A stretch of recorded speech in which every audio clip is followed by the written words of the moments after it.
This is the 5 After 40 podcast, episode number 12. If you're behind and you're in your 40s and you're trying to catch up, do a house hack. If you're just trying to accelerate your path to FI and you're in your 40s, do a house hack for 3 to 5 years, and it'll just sort of supercharge your path there to financial independence. This is the 5 After 40 podcast, a show where I dive into the FIRE movement to see what financial independence is all about. I'll share the steps I've taken to start my journey toward becoming financially independent, and along the way I'll bring in others who are on a path of their own. You'll hear stories and advice from people who have reached their version of FI, and from those like me who are still finding their way. This is a show for anyone who wants to learn, grow, and connect with others. This is 5 After 40.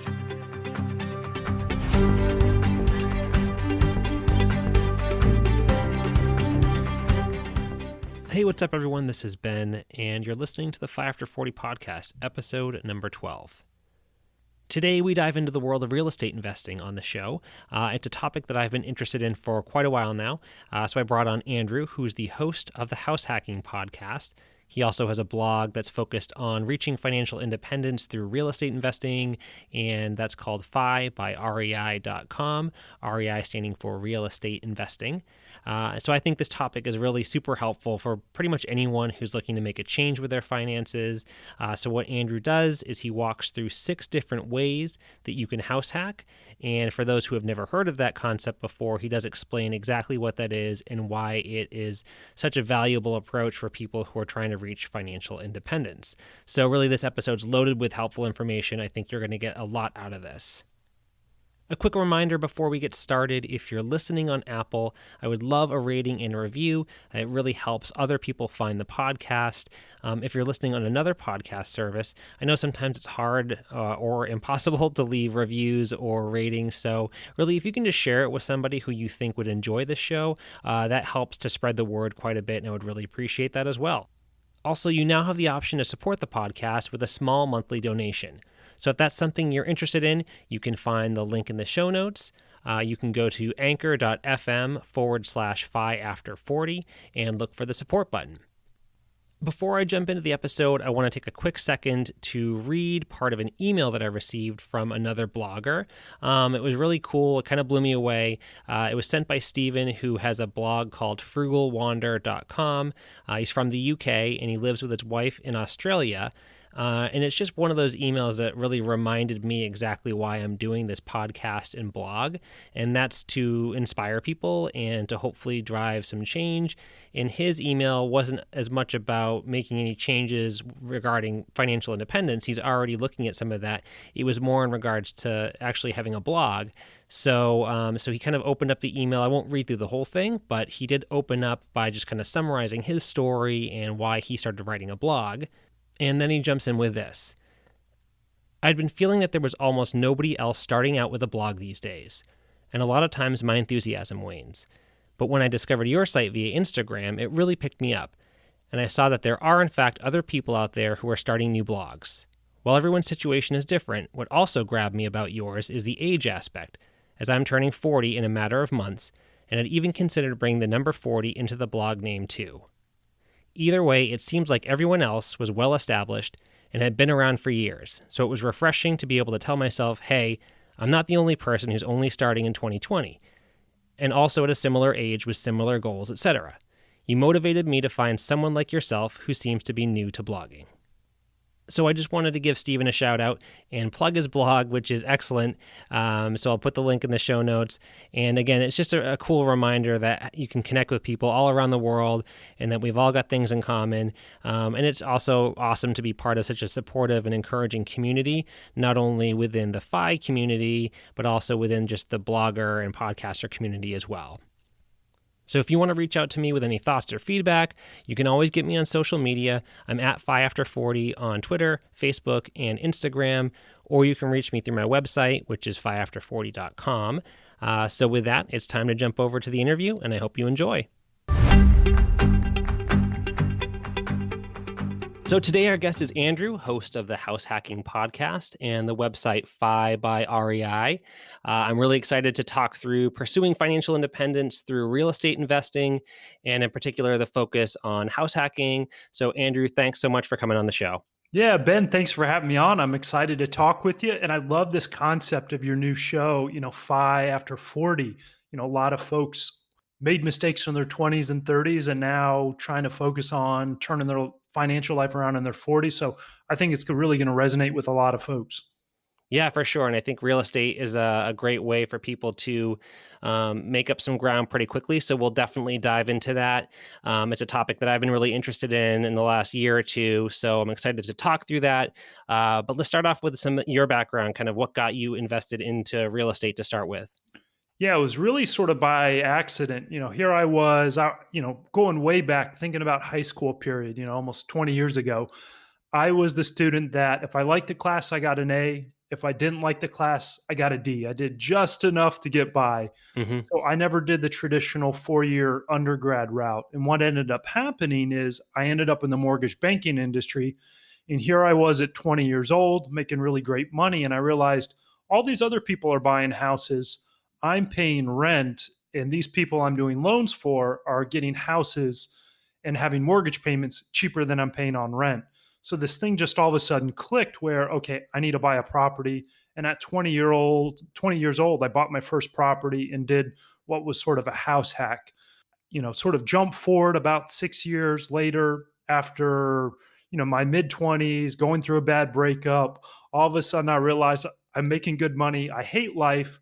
And this volunteer trip out to do disaster response work in Iowa turned into a job change of now going from banking to the nonprofit sector, where I've been working now for well over a decade. Sort of to summarize this up for you is what I realized was you don't make good money in the nonprofit industry. Right. Yeah. And I wanted to have a better financial life, but I hated what I had to do to get it in the banking industry. So I used my experience I learned from mortgage banking, being a loan officer, doing the lending, to really delve into real estate investing. And I used that to help get me to Lean Fire back in 2016. And it's just made the nonprofit work so much more enjoyable, where I know I'm going to have a comfortable retirement, and now I just focus all my time on nonprofit work. So that's sort of a long-winded answer to that question for you. Yeah, no, that's great to hear that background because I think it's important to hear, that starting point and those different checkpoints along the way. And I think you've had a pretty broad experience when it comes to now jumping into real estate. So, what are the different things that you've kind of touched on when it comes to investing in real estate, as far as owning properties and being a landlord, and some of those initial things that you start to chip away at when you start that experience? Yeah, so I did a little bit of everything really to try to find my niche, what I liked. There's so many ways to be involved with real estate. I mean, from wholesaling to flipping to buy and hold to investing in apartment syndications. And what I found is what you're willing to do at one stage of your life is very different from the other. So what I really liked was this idea of buy and hold. You buy a property, you invest in it, and now it produces money for you over the long term. You get tax benefits, you get appreciation, you get equity pay down, you get cash flow. It's a lot of work up front, then very little work over the long run. Versus flipping, it was this idea of you got to do a bunch of work, you get a big lump sum, you owe a ton of taxes, and then you got to do it again. So and I didn't want to leave my nonprofit world. A lot of folks, especially in financial independence, trying to get to fire, it's, well, I got to hurry up and get there so I can quit what I don't like doing. But what I Right. found was I like what I'm doing. So I wanted a way to build passive income. So I really settled on the long-term buy and hold. I first started with college housing, and then I really delved into affordable housing. And now I essentially sold off most of my portfolio in 2016 and rolled that money into larger syndications, where someone will go out and go to buy a 200 unit apartment complex, but they need 20, 30, 40 investors to put in money with it. And then I'll do house hacks, which me and my wife live in, and we use that to keep our housing costs at close to zero. So sort of had a wide range of real estate investing experience in there. Yeah, and I think that's one of the things that's so appealing about real estate investing is there's just so many options, which can be overwhelming. That's one of the things that holds people back. They get, they kind of get caught up on like, what's my path going to be? But I think, that story that you just told outlines it changes, right? You can start Yeah. off with one thing, and then over time you start to kind of learn and network, and all of a sudden you can start off with just maybe smaller multifamilies, and then 5 years down the road you're doing syndication. So that's, I think there's a lot of options when it comes to real estate investing. Yeah, absolutely. So you have some pretty I think some different goals that you've outlined on your website. So I'd be curious to think or to talk through kind of what do you want to do personally with this as you move forward. What are some things that you're personally working towards in your own life with this? Yeah, so there's some of that book. I don't know if you've ever read it, The Big Audacious Hairy Goal. So I've got a Yeah. couple of those big ones out there, and one of them was I realized it's this goal to give back and make an impact. When I first went to go volunteer doing disaster response work, I was literally, using a shovel, swinging a hammer, and while I could do a decent job at that, there are other folks that could pick up that skill a lot quicker. And then there was also a lot of work where it was easily replaceable. If you're just basically cleaning out a flooded home, any volunteer can do that. Hmm. So what I realized was from my mortgage industry background, I had a sales experience and I could relate that to the nonprofit side.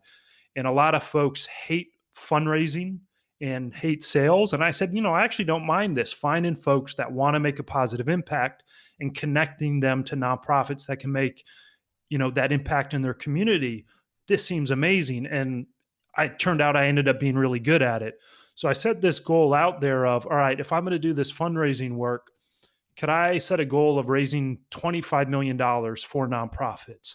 I feel like that would have me leaving a pretty big mark on the world, helping a lot of nonprofits, which in turn would help a lot of communities. So I have this sort of big goal out there of raising that sort of $25 million dollars for charity through the nonprofit work that I do.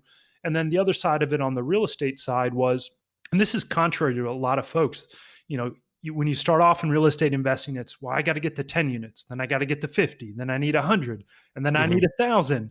And what ended up happening when I got to about 40 units, I realized, hey, I actually don't want 100 units or 1,000 units. I just want some cash flow and to build long-term wealth, so I know I'll have a very comfortable retirement when I hit 40, 50, 60, whatever it may be.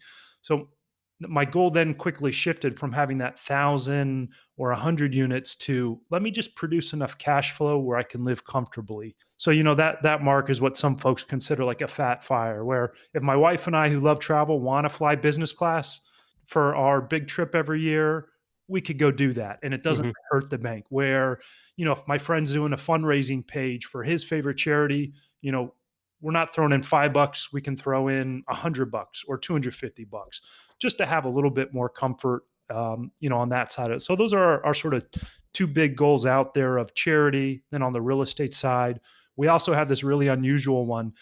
Me and my wife want to join the Traveler Century Club. So not a lot of folks have heard about it, but The Traveler Century Club. yeah, you have to visit 100 countries to become a member. It's a Okay. pretty sort of exclusive club out there. And this isn't just, hey, you stop in the country in the airport and that Right. counts. Like you actually Yeah. have to stay overnight and explore a bit. So yeah, those are some three fun things out there that we're trying to work towards. Yeah, I mean, travel is one of those things. Anytime you talk to people about their travel experiences, I think comparing that to just having material possessions, if you're going to Yeah. invest your money somewhere, having those experiences are things that are just, I think back to backpacking around Europe after college and doing things like that and hiking through the Grand Canyon. Those are things that, you know, I I will remember those far longer than I'll remember Yeah. what stereo Absolutely. I had or what car I had, some of those things. Absolutely. Yeah. I love that point that you made as well about, I think, kind of recognizing your own strengths and understanding I might have a skill set that other people don't like to do sales, or they might not be as outgoing.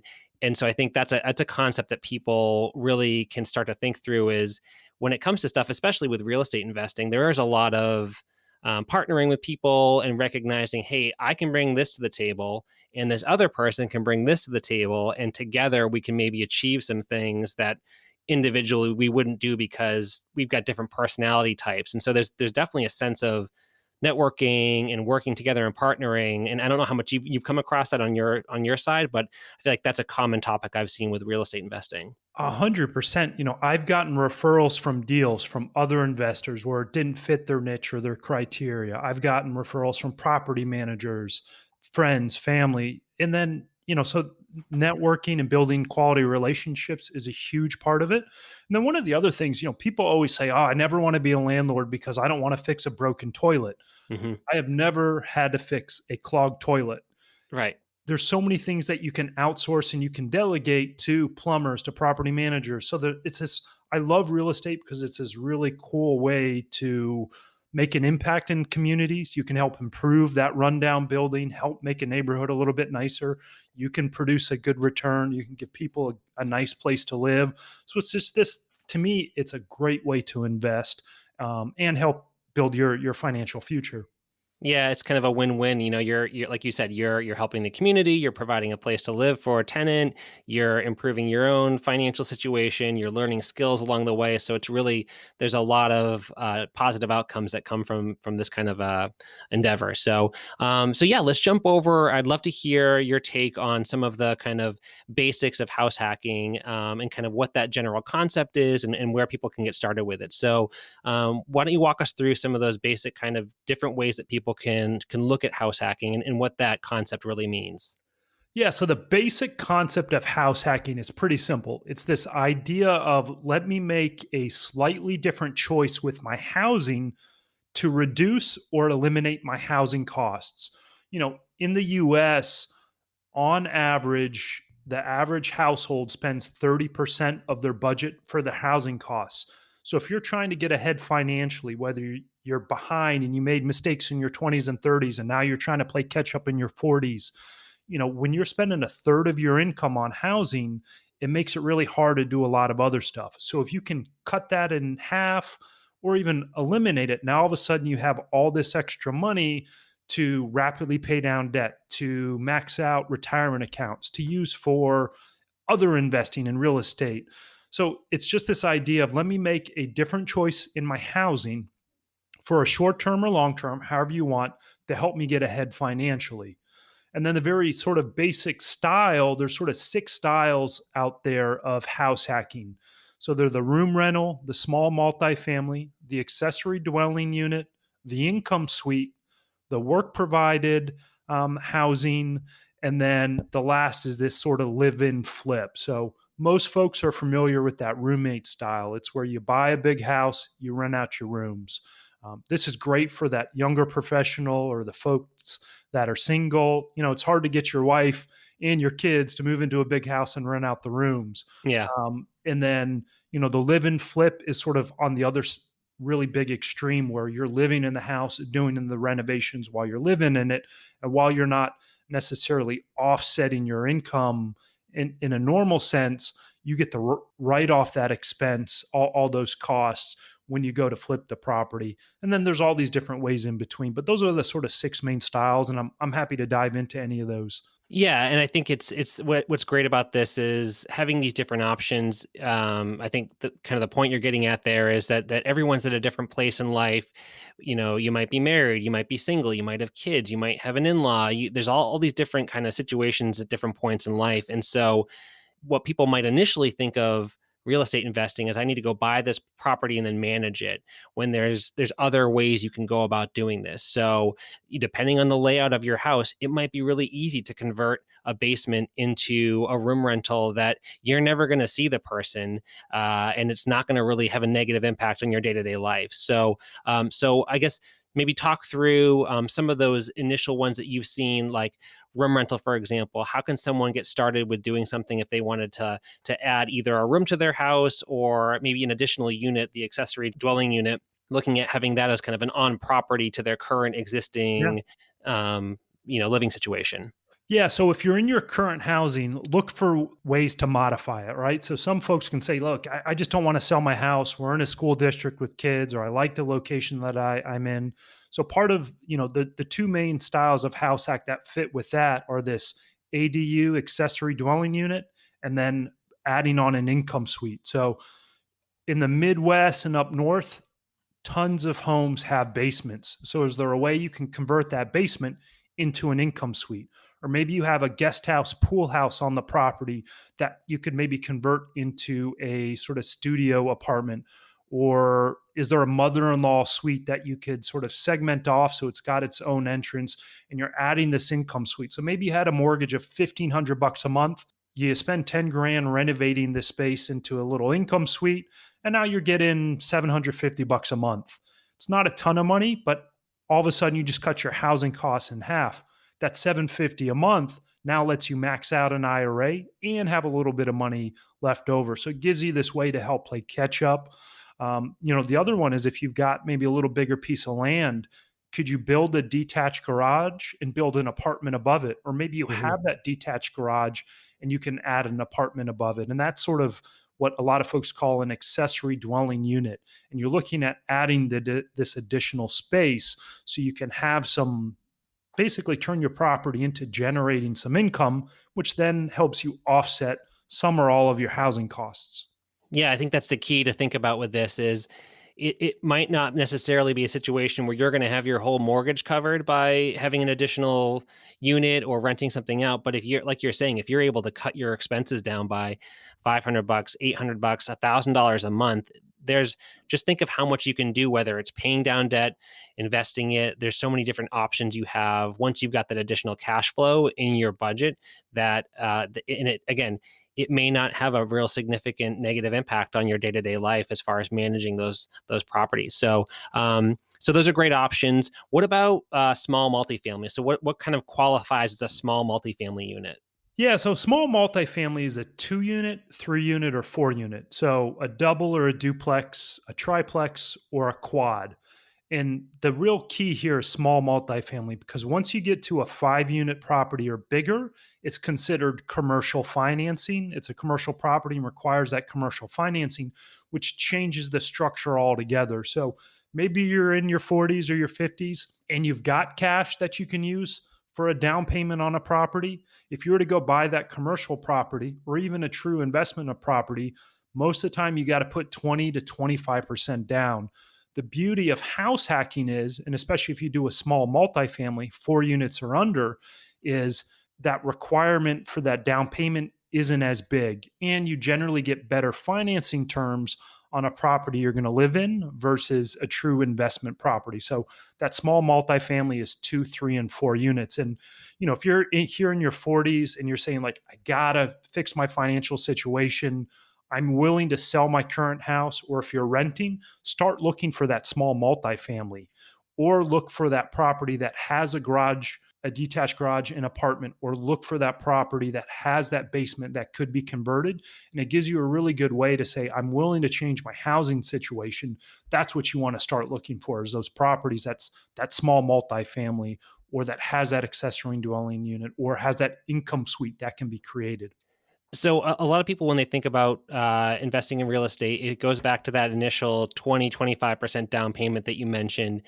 Now, the advantage, obviously, of putting down a lower down payment is you're not going to have as much equity in the house, but you're also not investing that much up front. So kind of what's the advantage of having that lower down payment as opposed to, I think, the mindset that some people have is I need to put as much down as possible because I want to quickly build my equity to have that as kind of additional net worth. But really, when you're leveraging a bank loan, especially with lower interest rates, the way that they've been, over the last year or so, even longer, having a low down payment really makes it a different situation for you.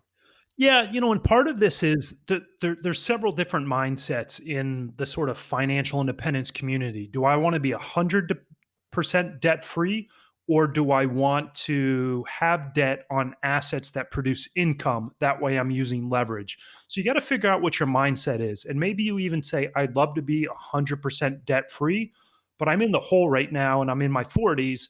So could you look at doing a house hack? Get a loan and do it for a short period of time, 3 years, 5 years, 7 years, to eliminate those housing costs. and then go to a different property that you can pay all cash for. So, this idea of house hacking, it doesn't have to be long term, but, perfect example. I'm actually working with my intern. I have an intern. He was a senior that just graduated. He helps with my social media and my podcast and a couple of my real estate things. He just graduated. He's looking at buying a 4 or 5 bedroom single family house for about $200,000. And he's looking at an FHA loan. The FHA loan is only going to require him to put 3.5% down. So on that $200,000 property, that's $7,000. If he were to buy that as an investment property, all of a sudden he needs $40,000. Hmm. How many folks, if you're well off and you've been doing good and you've been saving and you've been doing everything right, maybe you can put 20% down. But for a lot of folks that are, trying to get to FI after 40, you don't have 30, 40, 50, $60,000 in cash that's sitting there that you can use. Or maybe you do have 40 grand, but that's your emergency fund and you don't want to drain that to put it Right. down. So that's the benefit of buying a house hack is you get to reduce your housing costs, if not eliminate them, but then you have that low down payment loan option to get into the property. Absolutely. Yeah. And another area that you mentioned there that I think people have also, you see it a lot on HGTV, it's people flipping houses, right? So there's a lot of kind of, I don't know. I don't know how realistic. I don't know if you've flipped houses before. From what I've heard, it's not quite as quick and easy as a 30-minute episode on HGTV makes it out to be. Definitely not. So there is that approach that, as you mentioned, is a slow flip. So how does that work? If it's kind of living in this house over the course of how long do you have to really be there in order to then flip it and make a profit on it? Yeah, so if you're buying the house, and this is really more U.S. related, the rules are going to be slightly different if you're in Canada or other parts of the world. So definitely check. But here in the U.S., if you buy a home and you tell the bank you're going to live in it, and you get a primary residence loan, most of them have a 12-month requirement where you have to live in it. So maybe you buy that property that is livable but needs a lot of work, so you buy it with the primary residence loan, and then you get some other financing to do all the renovations. You need to live in it for the 12-month period.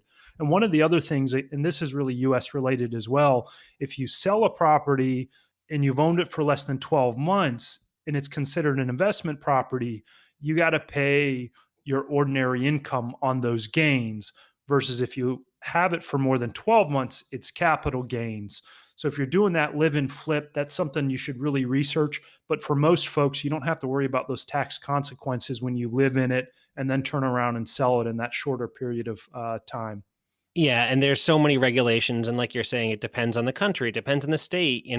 There's a lot of different variables as far as that goes. So, what do you recommend as far as looking for in people to partner with? Obviously, a realtor, a lender. What are some of those key first steps that you want to take to identify people that can help, keep you in tune with all these different regulations and what you should be looking for?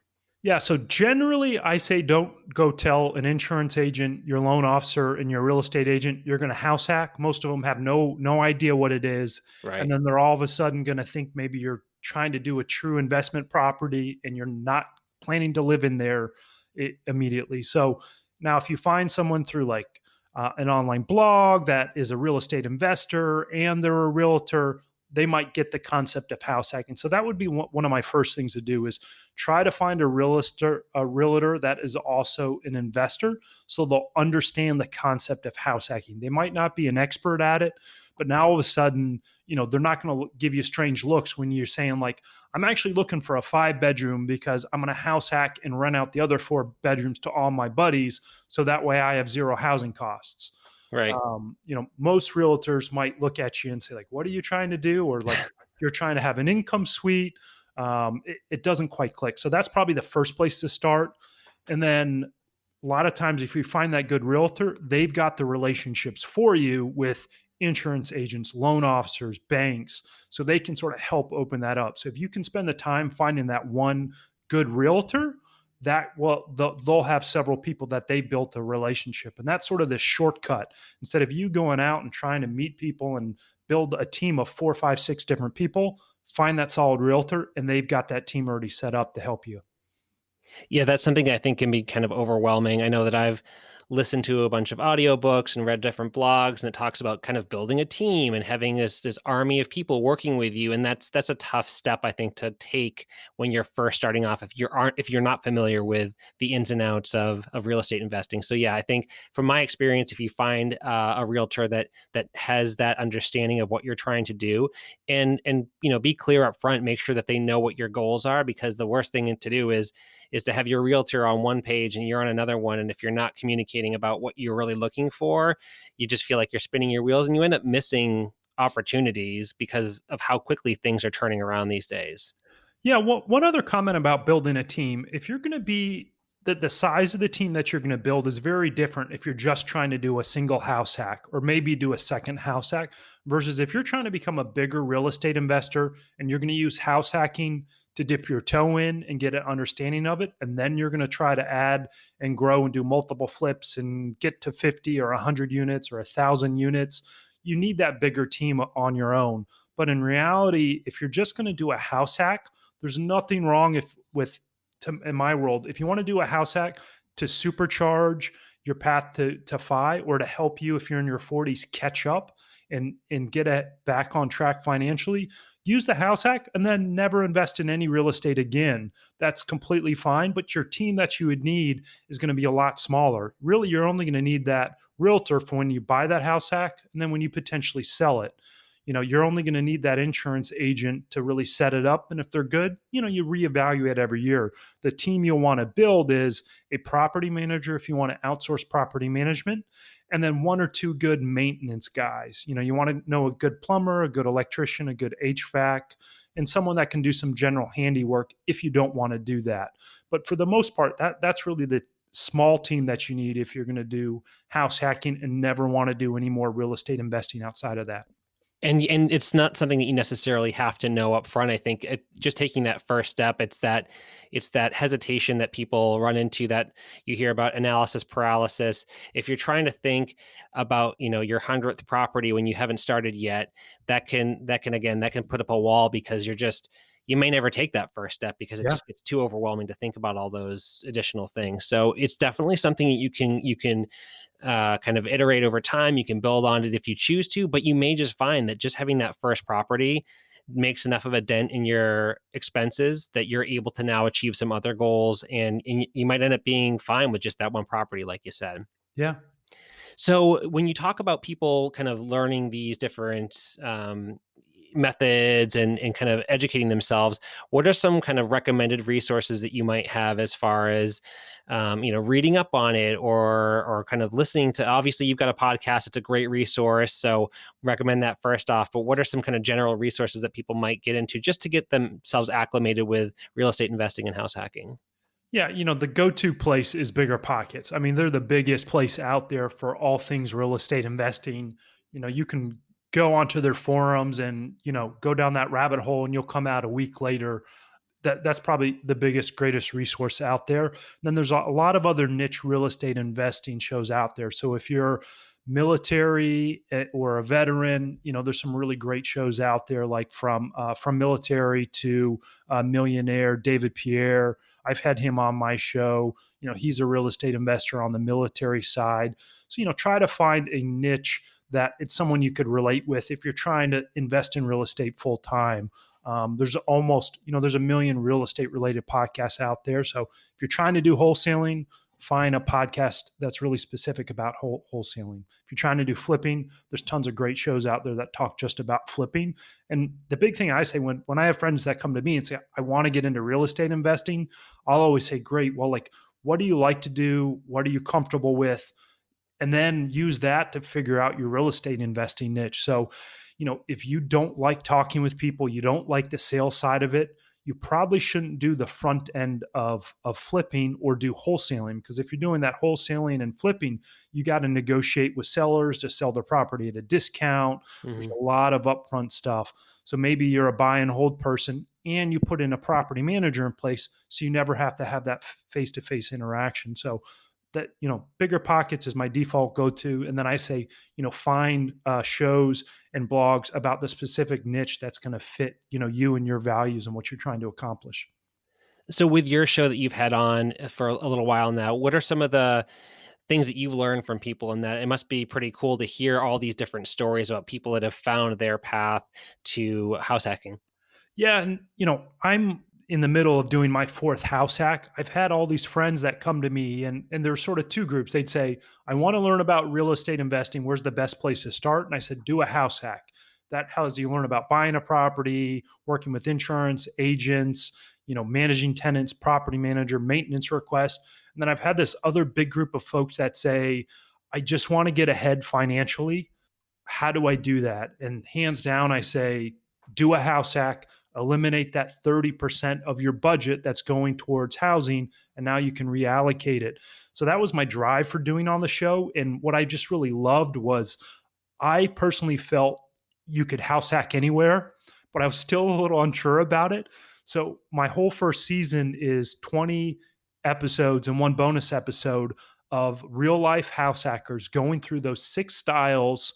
We've got single guys, single girls. We've got couples that are engaged and then married. We got folks that have families doing it. So if you ever thought there's a reason why you couldn't house hack, we've got a case study of someone that did it and how it worked for them. I mean, we even had two house hacking case studies of folks doing it in Dubai.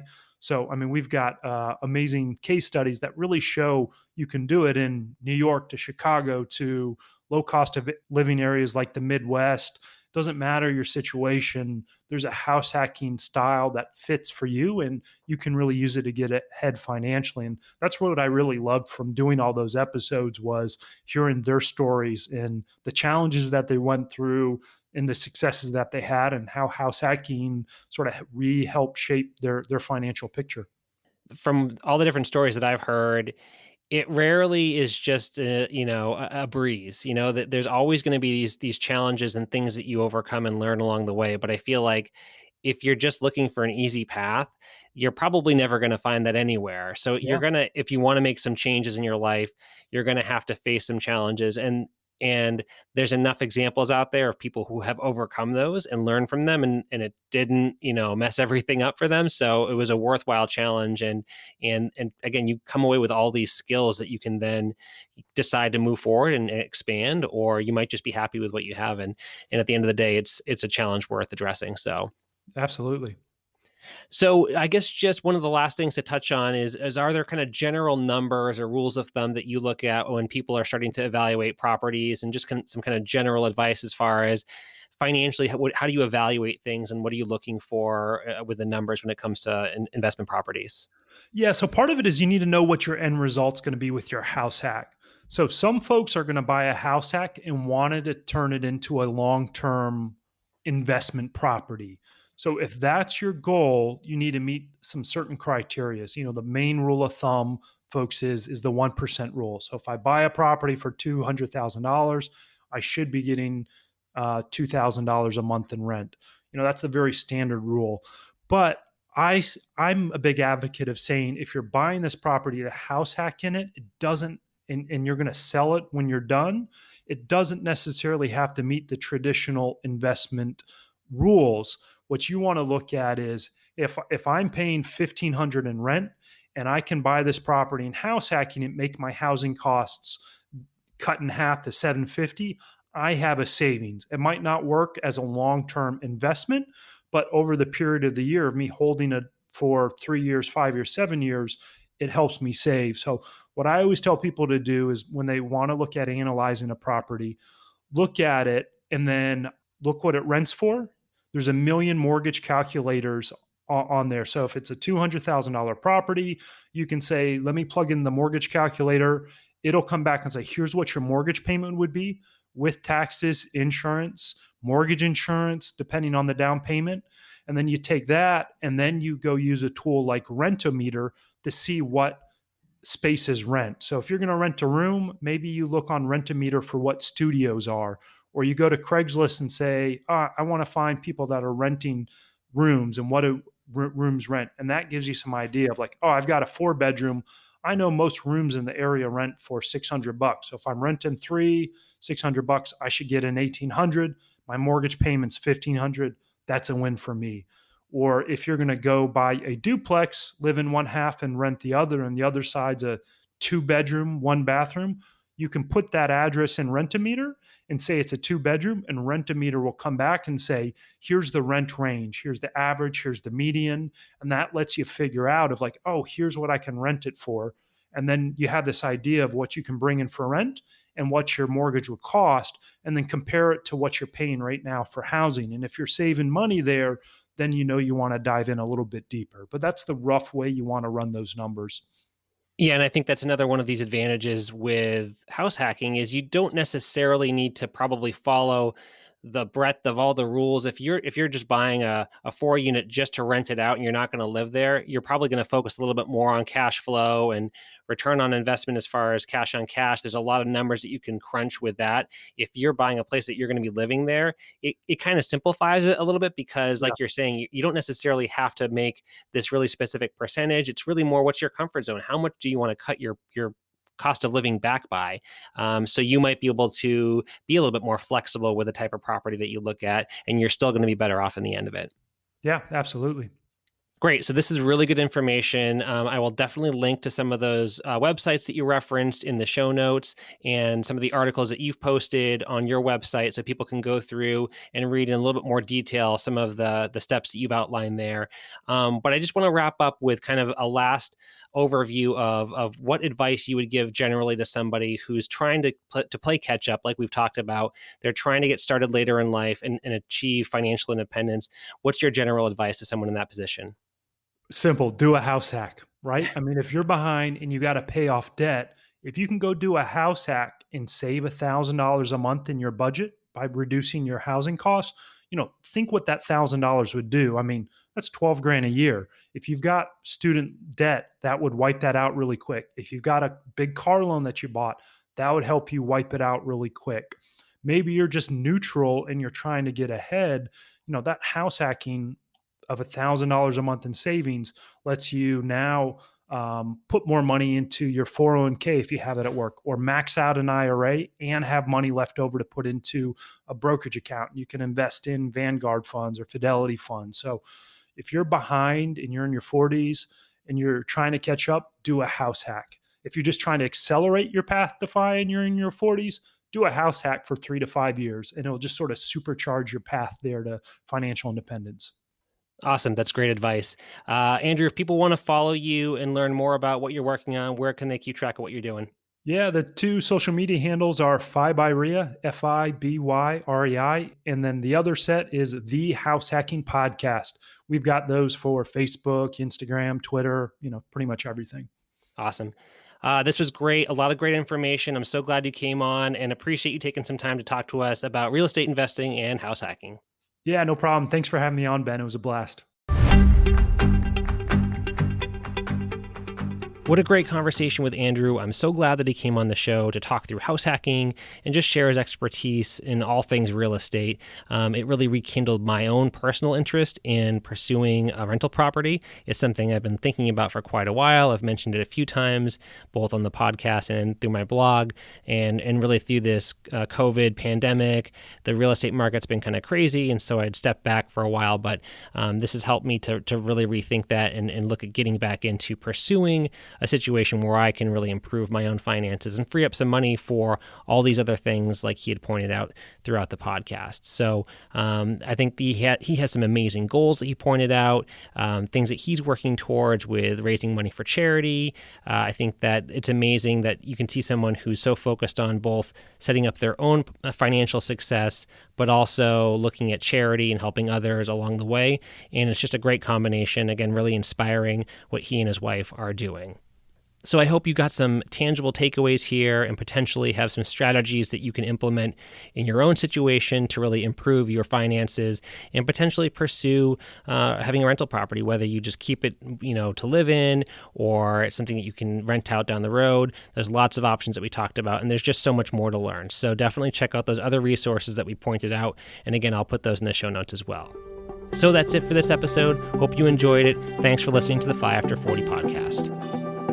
To read more about my story, be sure to follow me at FI After 40 on Twitter, Instagram, and Facebook. You can also subscribe to receive updates whenever new content goes up at fiafter40.com. Also, be sure to subscribe to the podcast and leave a rating and review. It makes a big difference. Thanks for listening.